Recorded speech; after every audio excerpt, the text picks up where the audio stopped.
And Matthew 15 says they substituted the traditions of men for the law of God.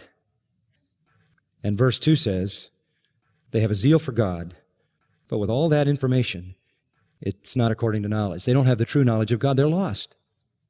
They're lost. Why? What prevented them from getting the epignosis, the deep knowledge, the true knowledge? Here's why. Verse 3, very key. For not knowing about God's righteousness. Boy, what a telling statement that is. You say, well, how could they be ignorant of God's righteousness? How could they be ignorant of God's righteousness when they had the Old Testament? Here's what that means. They seriously underestimated God's righteousness.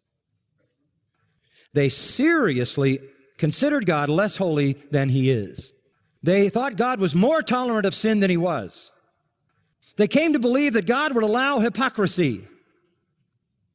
So they were ignorant of God's righteousness. Simply think of it this way. They thought God was less holy than He is. And then it says, not knowing about God's righteousness and seeking to establish their own. They did not subject themselves to the righteousness of God. If they had subjected themselves to the righteousness of God, what would have happened?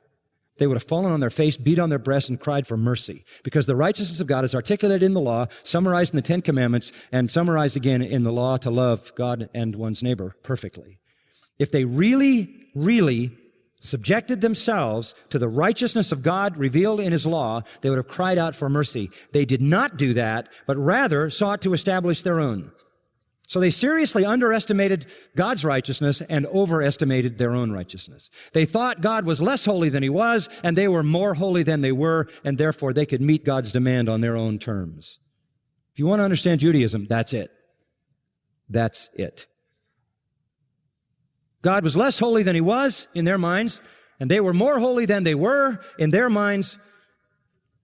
They lowered the law and elevated themselves. They lowered the standard and raised their own ability to maintain it, and they therefore could please God by their own efforts.